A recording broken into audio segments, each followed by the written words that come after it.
So for those of you who are longtime listeners to Mastering Midlife, you will remember I just had my own really intense coaching session. So I'm like, woo. Deep breath, glass of water. Right. I made myself a cup of black tea in honor of my Brit friend.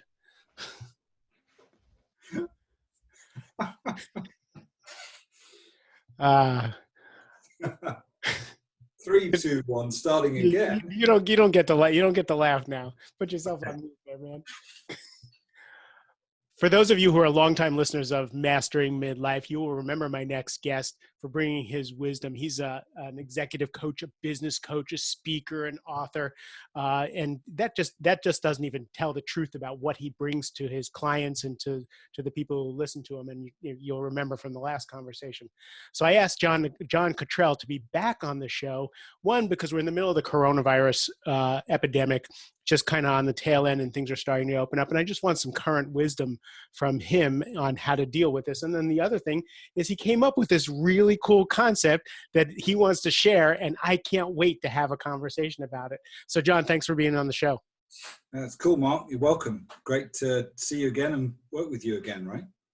It's always fun. Now I follow everything that you have to write on LinkedIn, and I really suggest everybody follow you because you just bring so much wisdom and clarity to the world. I really appreciate it. Before we jump into the topic that you and I talked about before the show, what are you seeing now? You're in the UK, so I'm in the US, and I think we're kind of tracking the same. Like we've had our peak, we're starting to open things up a little bit, but tentatively. And how are people doing over there? My honest answer is I don't know.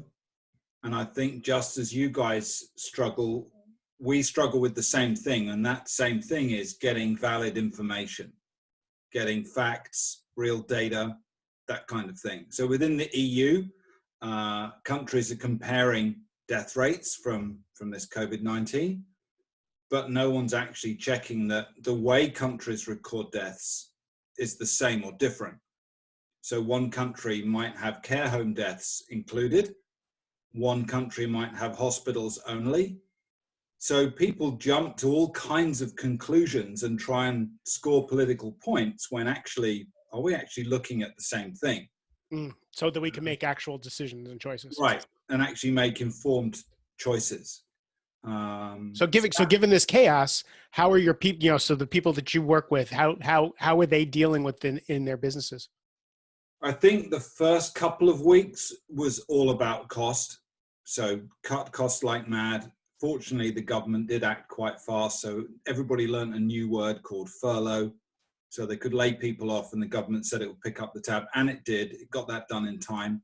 So that took care of the first couple of weeks of moving out of panic and into action. Then the second couple of weeks was right. Now we've either got a skeleton staff, it's business as usual, we're completely shut, depending on what sector you're in. For everybody who wasn't completely shut, how could they actually get by? So we had clients pivoting from a normal sit-down restaurant into a gourmet takeaway service. We had what you would call a liquor store. Instead of going into the liquor store, you could collect from the doorstep, or they would do home delivery.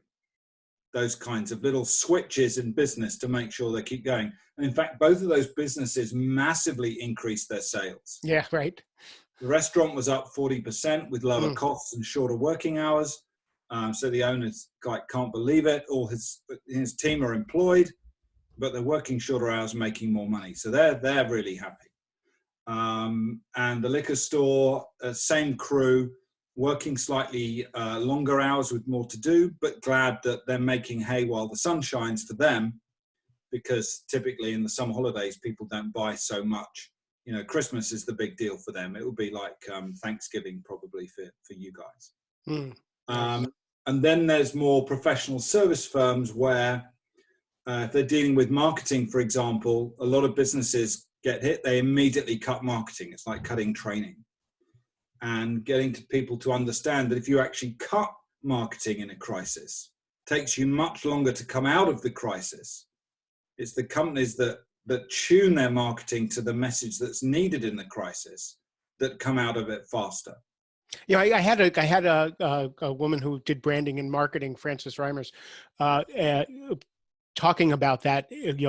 A lot of people worried about marketing. How do they do their personal branding? How do they be out in the world? And Yeah. she says just that. It's you come and you meet the moment, and that's not only appropriate, it's needed, and it just furthers everything. So she echoes what you had She's to right say. there.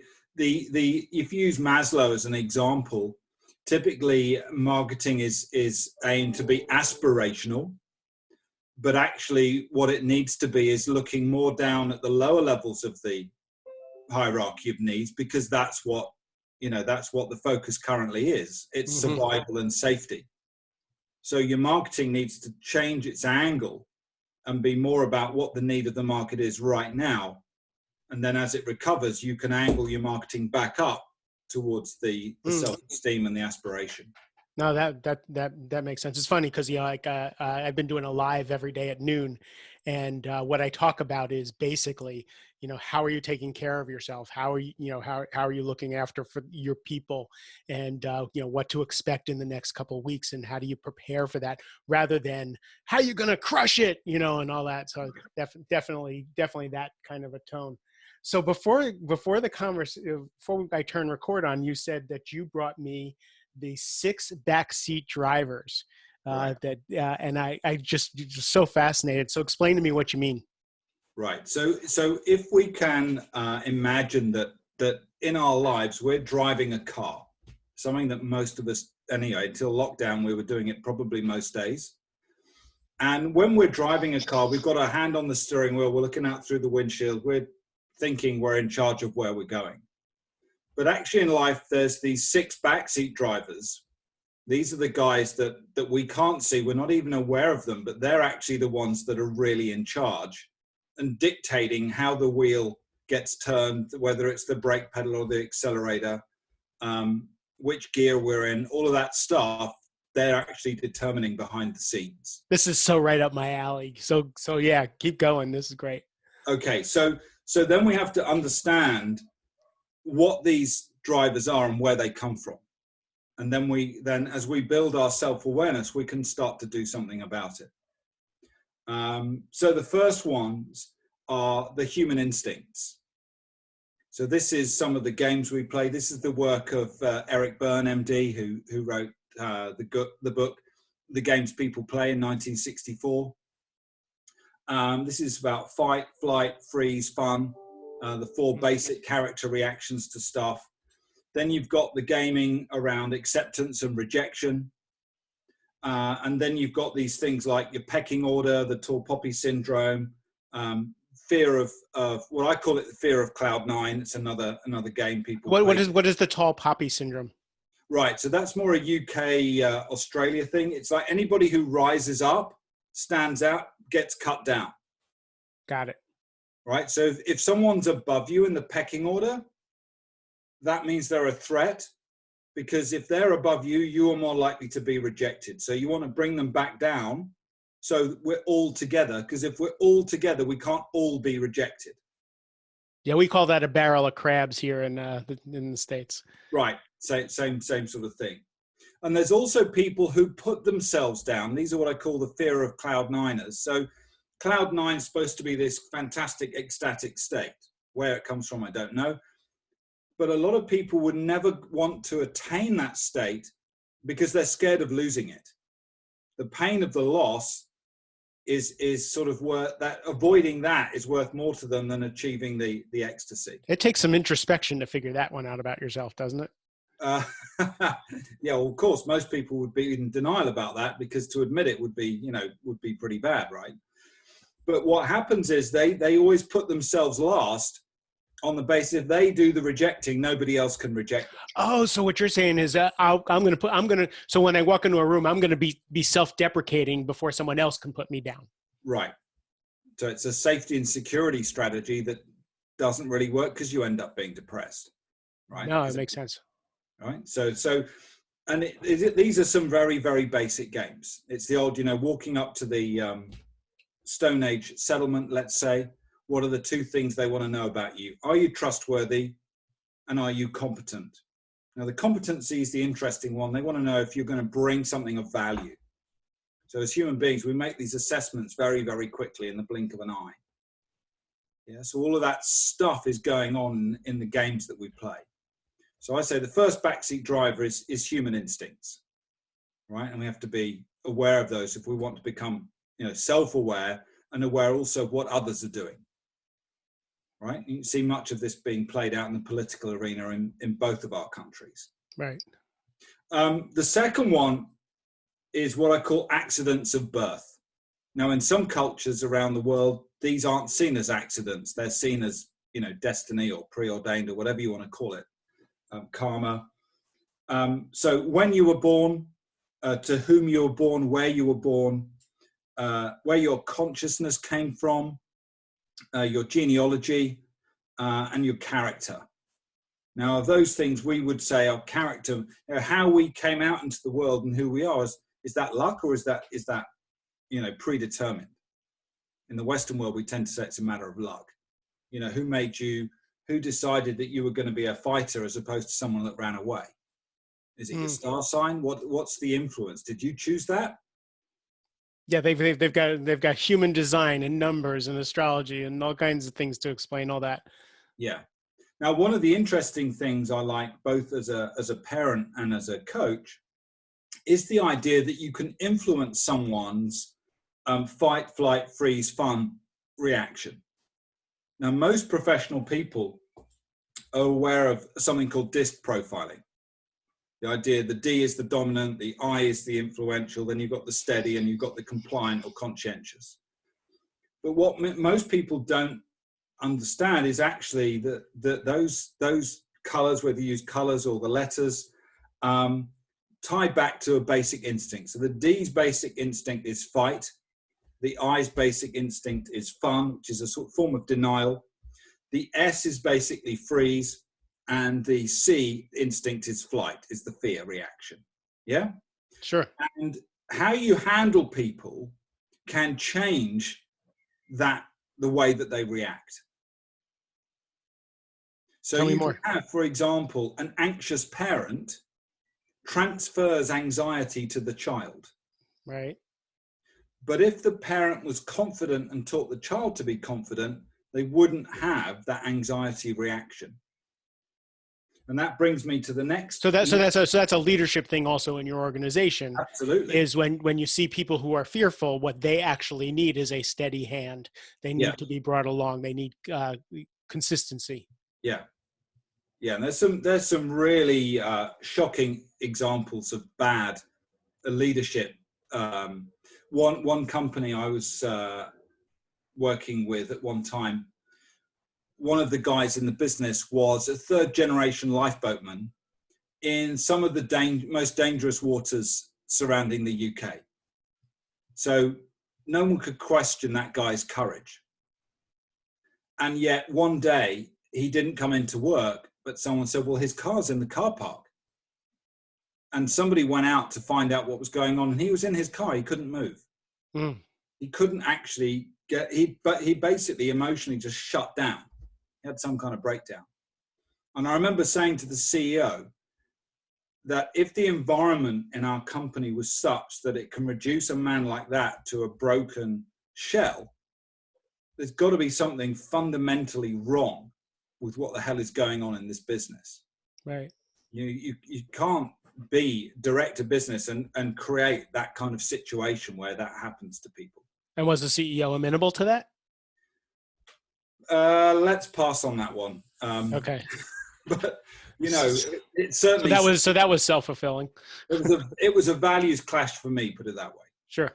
Not something I wanted to be part of. So let's get back to the accidents. So number 1, human instincts. Number 2, accidents of birth. Number 3 is imprinting. Now the imprinting is really interesting. So you can have a nervous parent imprints and creates a nervous child. Siblings, absolutely fascinating.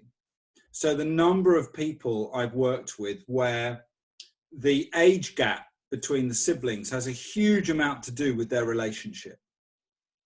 So if the siblings are born up to 2 years apart, I would say, generally speaking, there's no problem. And the reason there's no problem is at 2, that they haven't developed enough. They know that there's a baby there, but they're still a baby themselves. But get to 3, and a completely different thing can happen. So now the 3-year-old sees the newcomer as a potential threat. And then you've got the 4 basic reactions. And sometimes these reactions go with that person for the rest of their lives. Mm. So you've got, I know 2 sisters. The oldest one is over 60 now. And the joke is between the 2 of them and their wider family that the older one has still not forgiven the younger one for being born. The younger one is very affectionate and welcoming and all of that, hugs all around, and her sister's completely the opposite. And it's like she's had a rebel reaction. I come to that in the transformation wheel. We might talk about that another podcast some other time. But effectively, she sees her baby sister getting love and affection from mummy that she had all to herself just until this bundle arrived. It's like, I don't like this. I don't like sharing.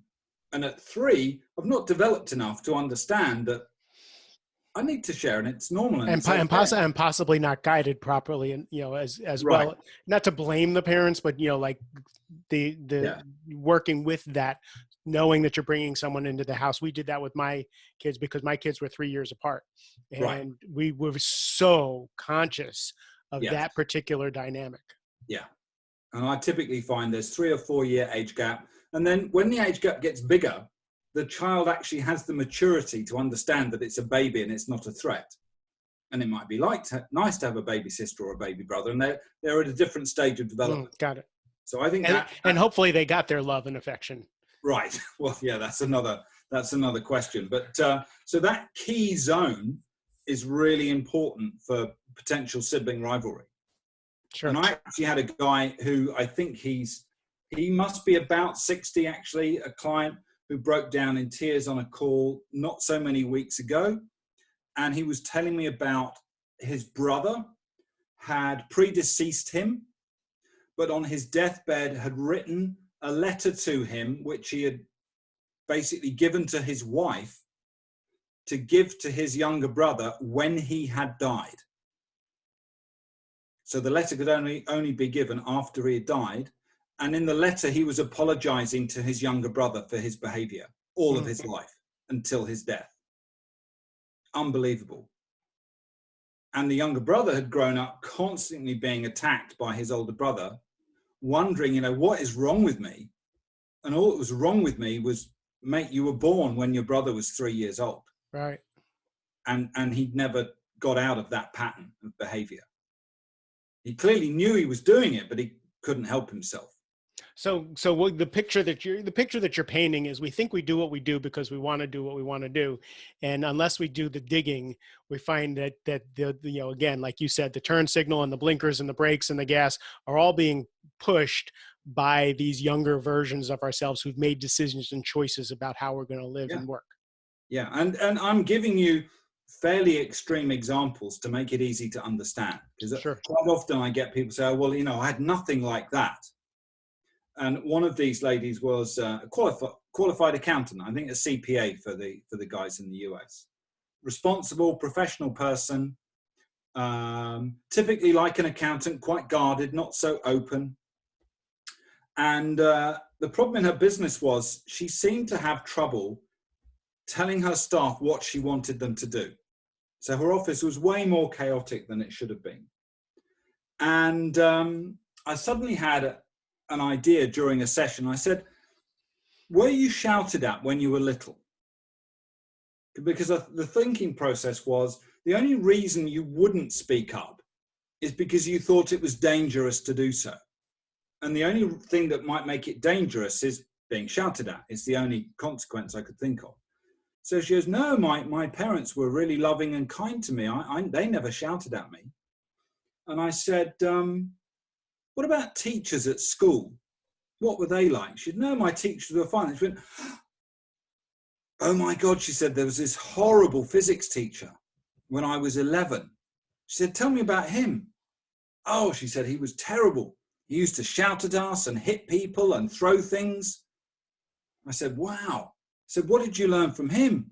She goes, keep my bloody mouth shut. Hmm. And I went, that's interesting. And she goes, oh, I'm feeling really emotional.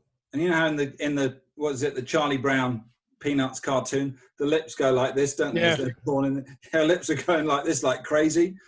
Her eyes filled up. And then she said to me, she goes, do you mean I've been carrying that around since I'm 11? I said, well, what do you think? And it was literally, she had told herself to shut up and not speak up to survive this physics class at 11. Oh, and so heartbreaking because like decent parents, decent teachers, decent upbringing, and one bad One, seed, and we right, carry that seed with us everywhere. right. And she was in her early 50s when she finally let that go. So quite astonishing. So you've got the imprinting, which is the early childhood. The psychologists say that's like 0 to 7. Then we go into modeling, sort of 7 to 14. This is, when the boys have got dad's tools out and trying to, do stuff, which normally creates mayhem everywhere, right? Or playing train drivers, or the girls will, trying to wear mummy's high-heeled shoes and put all the jewelry on and do the makeup, and mum comes home, why is everything everywhere? Because they're just copying, and that's how they learn, right? So, but obviously what we copy and who we copy from is pretty important. Right. Yeah, so we don't want to be modeling, for example, rage, anxiety, any of these negative things, because if it's imprinted on us and then we start modeling it, before we know, we've actually pulled this into our identity if we're not careful. Yeah, much harder to get rid of. And then you've got every parent's worst nightmare, socialization. So kids become teenagers, they want to hang out with their peers. And again, the whole tribal system of acceptance and rejection kicks off. And you've got those nice girls going out, those rough looking boys, and all that nonsense kicks off, wanting to be accepted by our peers, right? And again, causing people to sometimes make decisions that they later regret. Socialization continues through life. So the impact of bosses, bullying at the workplace, nasty neighbors, all kinds of stuff that impacts you and how you When I have conversations with people in business and they talk about the work environment, I'm like, I always say, like, we've never left high school. Right. And then the last one that's much more apparent today than it ever was in the past is what I call society. And this is, if you look at Brexit as a great example. We strongly suspect there were state and non-state actors interfering in social media to influence the result of the Brexit referendum. Yeah, so you could imagine that a lot of other countries, US being one, China, Russia, others, get themselves into a stronger position if the EU is weaker. Sure. And it's certainly weaker if its major intelligence partner, the UK, is no longer connected to the EU. Yeah, it also weakens the EU financially if the UK's contribution is taken out. So for all of the EU's enemies and competitors, they want the UK to leave. They wanted the UK to leave the EU. So you get all this meddling going on around the edges, which influences people. Right. And if you look at, Epictetus, the slave philosopher from like 100 BC or something, he talks about the concept of emotional slavery. And many of us today, you have to look on social media, we are in fact emotional slaves. We fly into rages and we get anxious about and stuff and worried about based on what other people say and do, without any sort of pausing to think, well, is this true? Where is the evidence behind this? What is the reason why this person is saying what they're saying? None of that happens. They just jump straight to conclusion. And so it's very easy for people to pull strings behind the scenes to evoke the reaction that they're looking for. The media do it, the politicians do it, big businesses do it. And if you look at Another example, any woman's magazine, anyone would tell you, a woman's magazine is designed to make them feel inadequate. Because when they're inadequate, they'll get the checkbook out and buy something so they feel good. That's bled up way over into men's magazines also. Okay, same thing. So these things being done to you to influence your decisions. They're not thinking about your welfare. They're just thinking about making money, or getting into a more advantageous position. Sure. So you really have to be incredibly skeptical about everything you don't actually experience yourself. So during this pandemic, I've generally stayed off the TV, off the radio. I don't really go into news sites or anything like that. I take in the minimum that I need to. So has the lockdown lifted? Go on the BBC site and see what the latest thing is. And if we're still in, fine, we're still in. But generally, a neighbour somewhere will let me know. I don't need to know anything else. I can't influence it anyway. So why would I waste my time and my energy consuming myself with anxiety about will I get it, or rage if someone's not social distancing?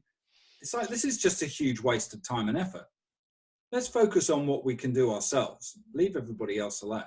Agreed. Yeah, help neighbors and friends for sure. So now we have these 6 drivers. Yeah. Tell me how, so what do we do with them now that we know, okay, all this stuff is going on under the surface? Right. Do I peek under the surface? What do I do with all this? Okay. So the first thing is the self-awareness. Most people are unaware. So the typical process to deal with it is to understand, first of all, your own life history. And what happens is quite often there's gaps in the life history. People say, well, I don't think anything happened. Guaranteed that in the gap is where the shit happened. So that's the first thing. You have to keep digging. Sometimes it'll take people 2 or 3 days for the memories to come to the surface. But it's like giving your unconscious permission to bring stuff back to the table to be talked about. So that's the first piece of it. And then the second piece is understanding the lessons that you need to learn to be able to let go of the repressed emotions. It's a very straightforward process to do. My hesitancy in saying anyone can do it is there is something going on at an unconscious level. That means it's not just following a script. There's an energy piece, a consciousness piece in there. I don't know, I have the vocabulary to describe. Mm-hmm. But I know when I'm doing this work, I get intuitive leaps. So instead of a logical next step, a word will come into my mind and I'll give the word to the client and it'll trigger something in them. But where the word came from, I couldn't tell you. I can't tell you how many times that happens in a coaching session where I'll say something and it would be offhanded or something and it'll be the thing. Right. And it's like, really? Okay, well, let's go down that road. Yeah. And so that's part of it, which says, that I can't predict what is going to turn up. But sure. The process itself is relatively straightforward. And it's really all around what learning do you need to have. So if we said someone had an anger problem, let's say someone is angry. It was their first instinct. The circumstances in their life proved that they needed to be angry to keep everybody else at a distance. But they have trouble building and sustaining relationships and they get fired a lot because people are fed up with them being angry. And that person would say, well, when was the first time? And they might not know that consciously, but generally their unconscious knows when that was. And sometimes that can be from before birth. So the genealogical influences, if grandparents were angry or great-grandparents, the behavior gets copied. This is the modeling impact down through generations. It's often said depression runs in families. Similar thing. It's the modeling, imprinting of the behaviors. It's not genetic. And the idea is to then say, well, if we get that first event, what do we need to learn about that emotion to be able to let it go? In other words, what's the justification we can come up with that makes it stronger to release the emotion than to hold on to it?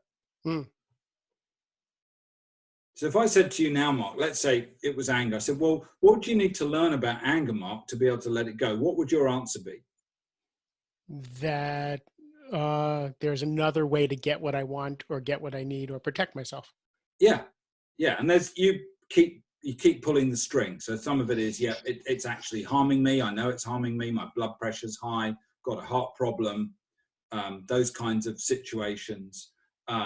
I upset my other half because I'm snappy and irritable. My kids don't talk to me. Oh, you're talking about the consequences of that. Well, and yeah. And if, if I understand fully that how my anger affects other people and hurts them, I really don't want to be doing that stuff. Sure. And we keep pulling and keep pulling. It's literally, we're draining the swamp. And then when they're finished, a lot of people, there's two real reactions. One is a relief reaction.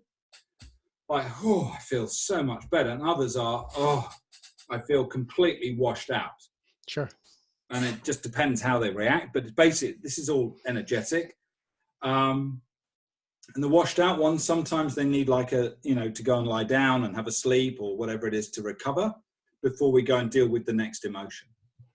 But basically, it's process, like a process of emotional cleansing, if you like. And we gradually peel back the emotions and then the beliefs and any value clashes we find. So, for example, let's say you've got someone in business who doesn't like money. Well, they'll really struggle.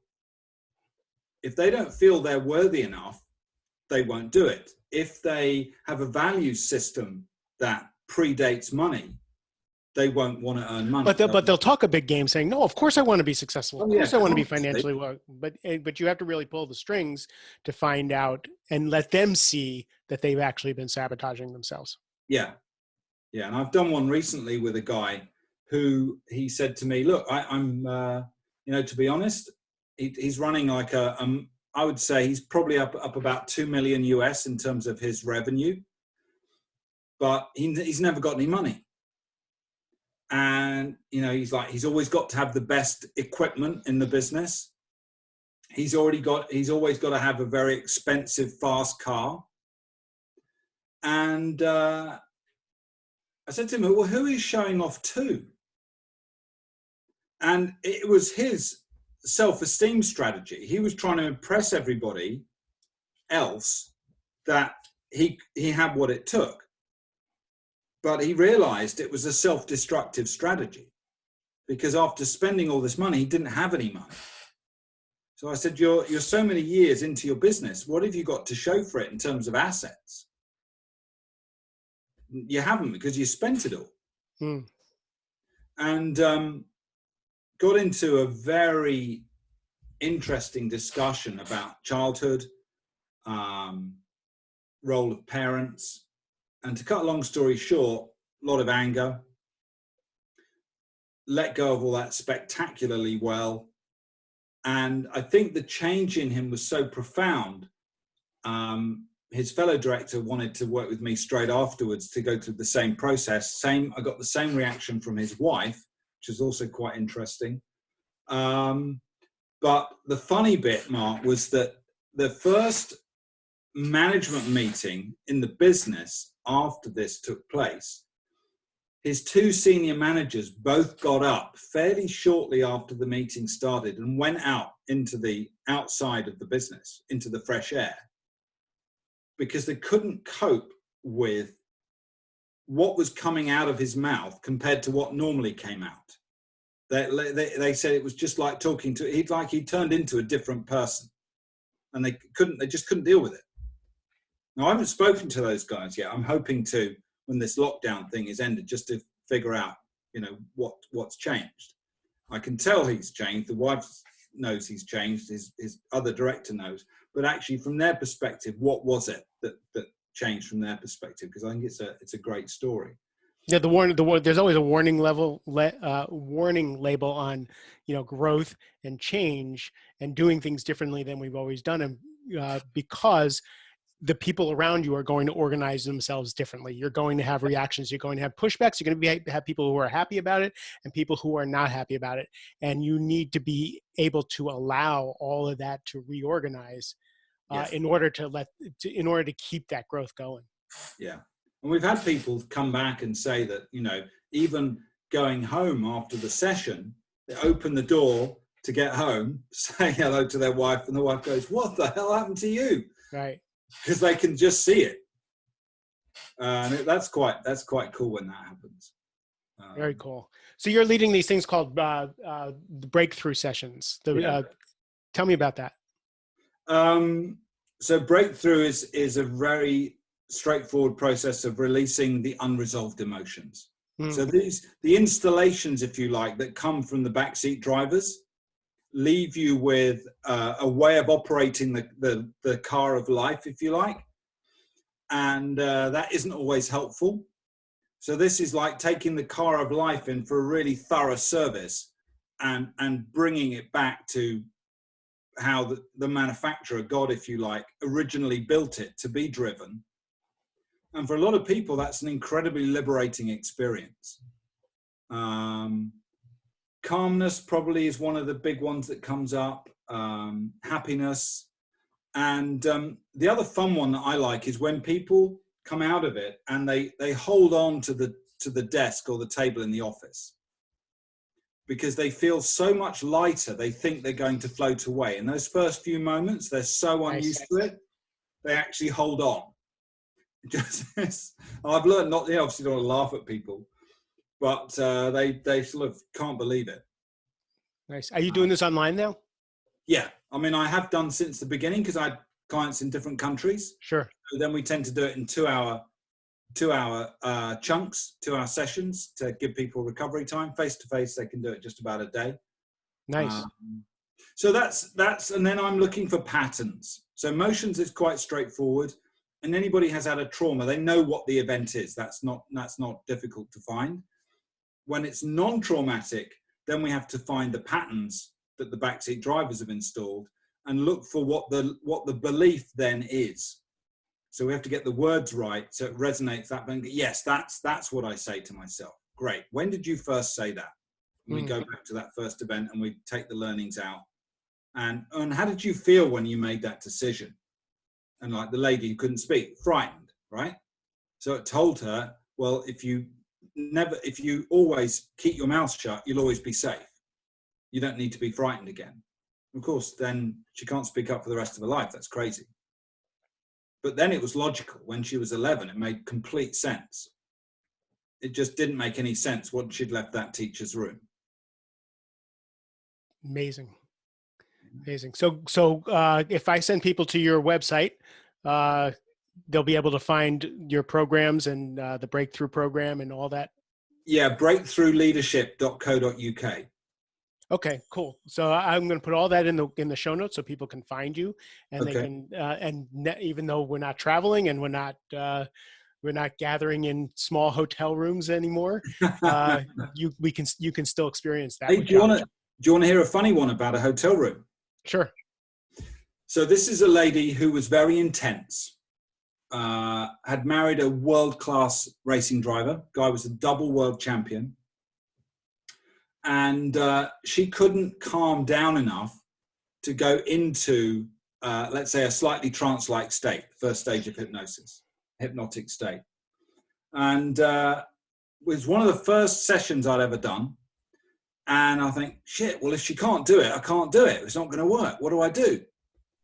And then something, what we talked about earlier, when things come into your head in the middle of a session and you didn't know where. So I said to her, when did you most feel safe in your life? She said, when I was a little girl.